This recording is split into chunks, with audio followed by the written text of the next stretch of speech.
presentando Claro y Pelao. Política, cultura, deporte, todo en Claro y Pelao.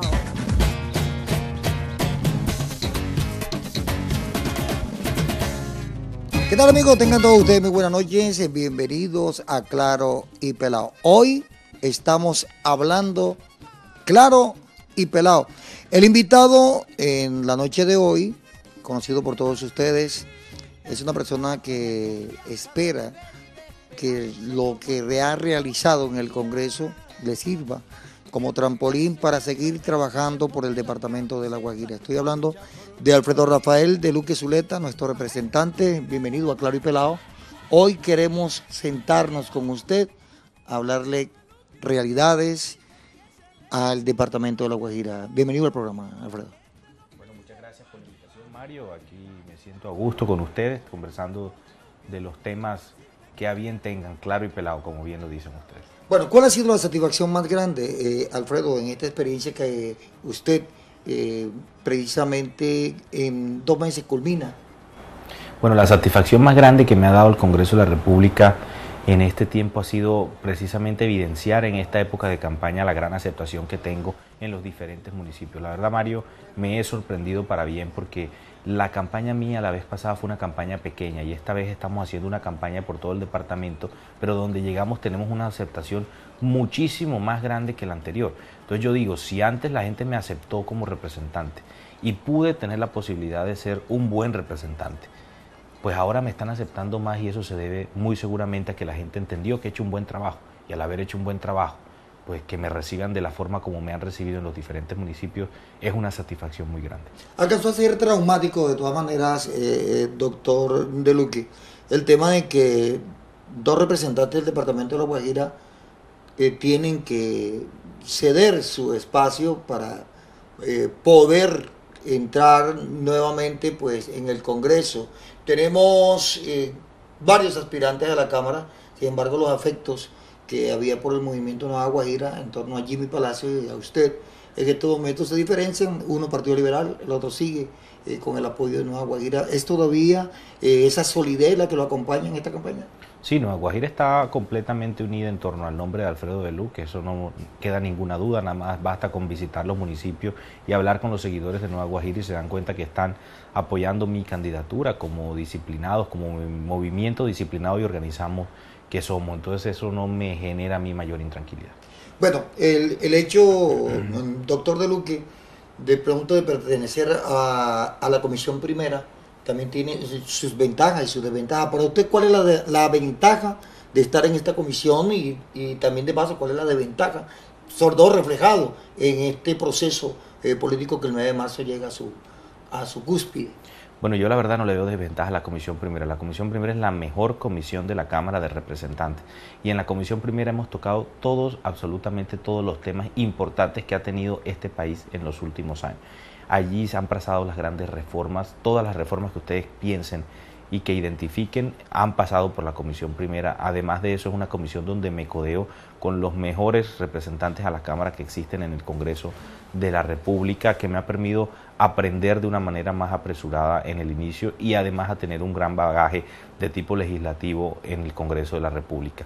Yo no le veo desventaja, la verdad, le veo es mucho trabajo, pero para mí el trabajo nunca ha sido una desventaja, sino todo por lo contrario, sino una bendición. Bueno, Alfredo, usted asumió con mucha seriedad y mucha responsabilidad este reto en el Congreso, teniendo en cuenta, usted lo acaba de decir, que la Comisión Primera es una de la de mayor peso, mayor envergadura en el Congreso en cuanto a Cámara se refiere. Ordenamiento territorial, el tema de pronto de tener que legislar sobre leyes, usted es abogado, pero de igual forma encontramos que para una persona tan joven tener este papel tan importante con el aval del presidente, del visto bueno de él precisamente, ¿cómo se ha sentido en esto y qué compromisos quiere hacer usted con esta propuesta a la Cámara nuevamente? Bueno, la verdad me he sentido satisfecho. En el Congreso de la República ha sido un escenario muy propicio para que en Colombia, que Alfredo de Luque se dé cuenta que para hacer las cosas bien en Colombia, pues se necesita trabajar duro. Yo desde el Congreso he propiciado leyes muy importantes y he debatido otros aspectos también muy importantes que cambian la vida de las personas en la sociedad colombiana. Definitivamente estar allí ha sido una experiencia muy buena para mi vida, una experiencia que ha generado un enriquecimiento bastante fructífero para seguir trabajando en lo social por el departamento, para seguir trabajando por las personas que lo necesiten y para hacerle saber al gobierno nacional que definitivamente tiene que volcar sus ojos a La Guajira y propiciar con nosotros un desarrollo diferente con soluciones absolutamente diferentes a las que ha hecho hasta el momento. ¿Cuáles son estas leyes para recordarle a nuestros televidentes, de todas maneras, pues de este trabajo arduo que usted ha tenido en el Congreso y que para información de nuestros televidentes, pues serían de importancia vital para el departamento y el país? Bueno, he participado en un sinnúmero de leyes. De hecho, les recuerdo a los televidentes que fui designado o fui elegido como el mejor congresista de la costa caribe colombiana en noviembre por el periódico El Heraldo, gracias al mayor porcentaje de proyectos de ley que he presentado hasta el momento en esta legislatura. Además de eso, he participado en proyectos muy importantes como el de reforma al Estado, donde fui coordinador ponente, la ley de seguridad ciudadana, donde fui coordinador ponente, la ley de distritos que permite adicionalmente que Riohacha se convierta en un distrito turístico, también fui coordinador ponente. He sido ponente de iniciativas tan importantes como la de datos personales o seguridad personal a través de Habeas Data. He propiciado leyes tan importantes que permiten, por ejemplo, que haya bajado en el último año en un 30% el robo de celulares en el país, lo cual causa homicidios, eso es lo más importante. Tengo unos proyectos de ley muy importantes que van a dar al final del camino con mejoramiento de la calidad de vida de los ciudadanos. Por ejemplo, tengo uno, y aquí me adelanto un poco, porque es algo que aún no termino, porque es un proyecto bastante delicado y que quiero trabajar muy bien, que se trata de cambiar un poco el régimen de sanciones a los jóvenes infractores de la ley penal. Cada vez que hay un homicidio en las calles o un robo, siempre están menores incluidos en el tema y yo quiero que eso cambie, pero para eso quiero ser un poco más estricto con ellos, pero además generarle una política de prevención bastante importante. Entonces, son muchas cosas de las que he participado como congresista, son muchas cosas que han beneficiado a todos los habitantes del Congreso, de Colombia, de La Guajira, que voy a seguir haciendo en pro de todos nosotros. Usted está hablando de un tema muy, muy delicado y realmente que fue visto con muy buenos ojos.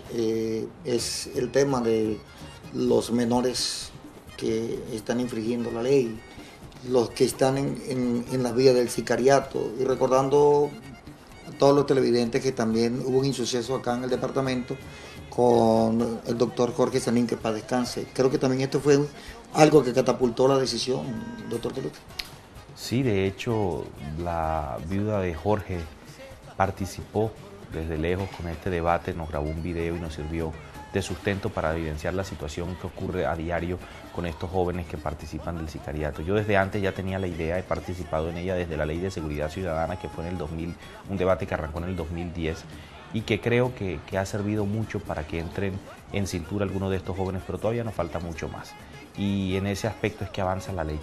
Ese proyecto de ley es muy ambicioso, va a ser muy polémico y va a generar de verdad una discusión que se necesita hacer sobre el tema.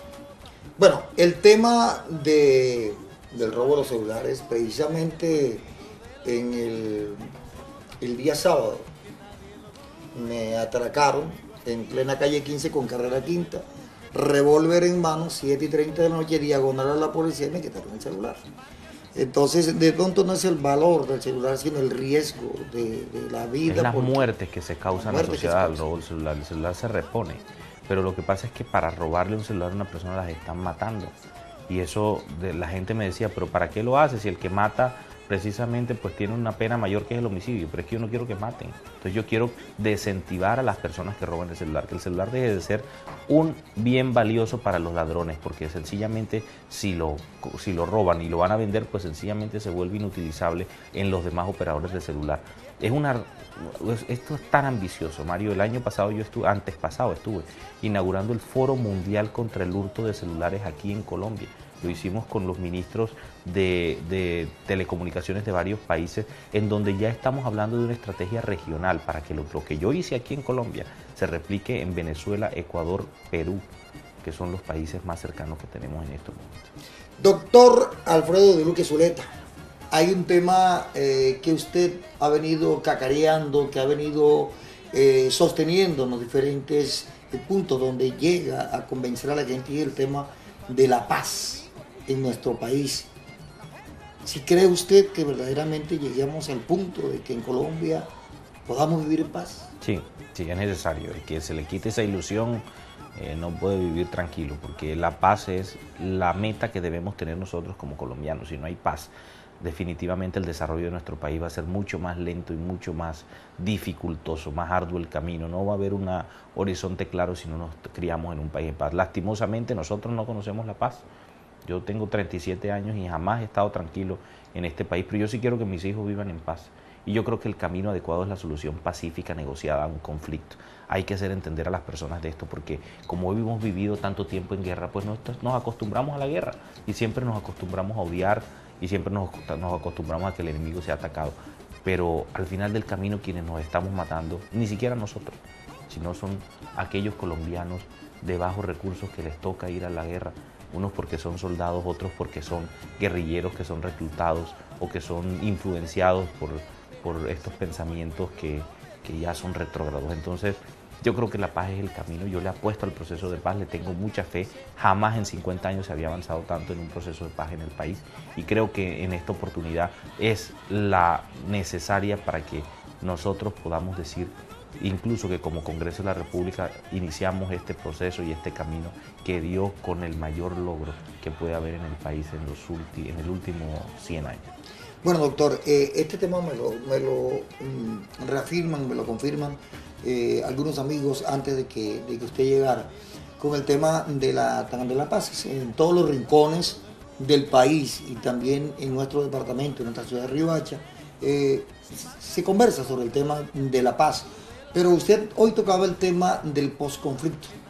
El posconflicto y cómo deberíamos asumir nosotros el tema del posconflicto, que también viene siendo como la columna vertebral de la paz para poder sostenerla en el país. Es la parte más difícil, ¿no? Cuando se firme el proceso de paz en La Habana viene la parte difícil y es qué hacer, por ejemplo, con los guerrilleros, qué los ponemos a hacer. Ese es el posconflicto. ¿Cómo la sociedad va a entender que unas personas con las que hasta hace unos minutos estamos en guerra ya van a ser parte de la sociedad? ¿Cómo la sociedad va a entender también que en un proceso de paz existe una figura que se llama justicia transicional, en donde se hace justicia, se imparte de verdad justicia, pero no con los medios a los que estamos acostumbrados nosotros a oír que se hace justicia? ¿Cómo vamos nosotros a entender también que debe haber perdón, reconciliación entre los pueblos, entre un pueblo hermano? Porque todos somos hermanos, todos somos colombianos. Esa es la parte más crítica, el posconflicto. ¿Cómo hacemos que, por ejemplo, no ocurra lo que ocurrió con ese fallido proceso de paz con los paramilitares, en donde no hubo una estrategia de posconflicto adecuada y terminó generando fue una delincuencia organizada en las ciudades, las llamadas BACRIM? Todo eso, gracias a Dios, ya tenemos la experiencia pasada y podemos corregir los errores que se han encontrado.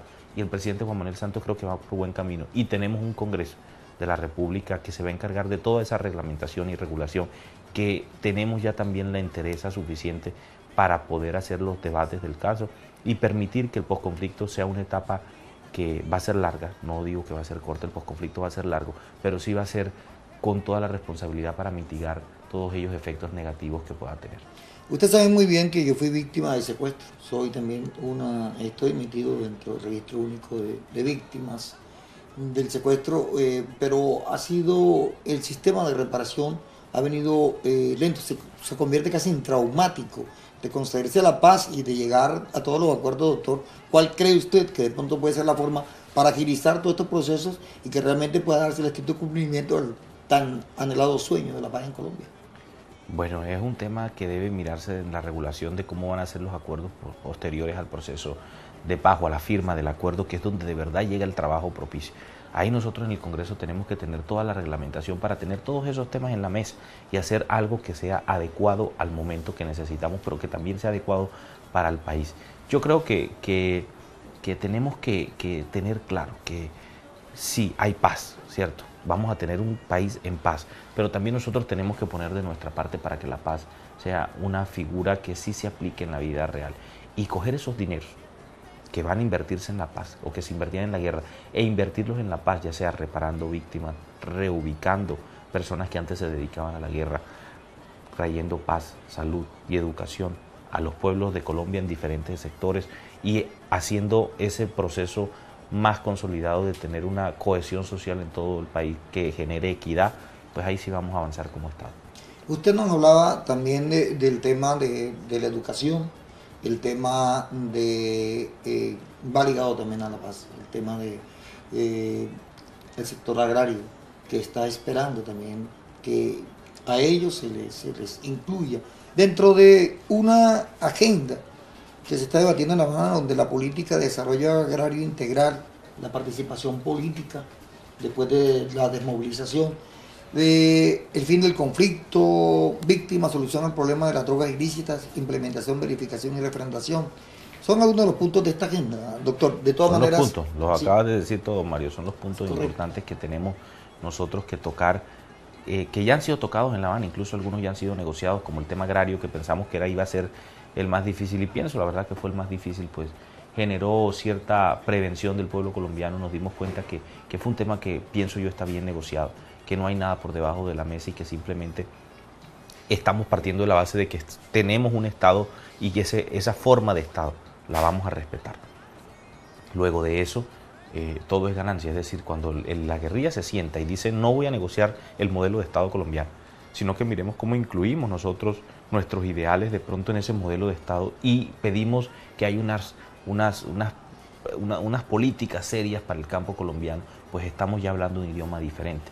Cuando, por ejemplo, las personas esperaban que hubiera curules automáticas y hablaban que algunos enemigos de la paz decían que iban a haber curules automáticas para todos los guerrilleros para entrar en el Congreso, salen de la negociación de paz en el punto de participación política con una apreciación muy importante que era: no va a haber curules automáticas, va a haber unas circunscripciones especiales de paz en algunos territorios donde siempre ha existido conflicto. Y en esas circunscripciones especiales de paz puede presentarse quien quiera, haya o no haya sido guerrillero, siempre y cuando se encuentre dentro de los rangos o de los requisitos que se establezcan en ese particular. Pero no hay curules automáticas, van a ser electos por una vez unas personas en esas zonas donde existe conflicto.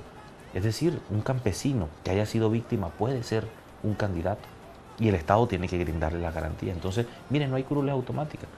Sobre el tema de la legalidad, de la dejación de las armas, pues es obvio que si va a haber un conflicto, que si vamos a dejar de estar en un conflicto armado, pues las armas tienen que dejarse. Eso no creo yo que sea un punto donde vaya a haber mucha polémica. Sobre el tema de las drogas, o las drogas ilícitas, ¿qué más se puede decir sobre ese tema? Dígame, ¿qué más se puede decir sobre el tema de que no debe haber cultivos ilícitos en el país? Es algo, yo pienso que lo más difícil, que la participación política y el tema agropecuario o agrario del país ya fueron solucionados, así que yo creo que vamos a avanzar mucho más rápido en el proceso de paz y al final del camino vamos a decirle a Colombia que fuimos un Congreso o un Estado completo responsable que le dio la mayor gratificación que el pueblo colombiano. Yo creo que voy a ser un poquito romántico, pero desde que llegó Cristóbal Colón aquí a América Latina o América no ha habido paz. En Colombia nunca hemos estado en paz. 1502 creo, 1504, la primera colonia española en territorio suramericano era en Bahía Honda. Y en esa fecha los indígenas guayú quemaron ese caserío, ese pueblo, lo quemaron, ese fuerte que tenían ellos ahí. Y lo quemaron porque estábamos en guerra y todavía seguimos en guerra. Entonces yo pensaría que esa sería la satisfacción más grande del pueblo colombiano en muchísimo tiempo. El tema de la educación, el tema de la mermelada. ¿Por qué Benedetti es el compañero de fórmula? En contados instantes. Porque estamos hablando con Alfredo de Luque Zuleta, claro y pelado. Ya regresamos.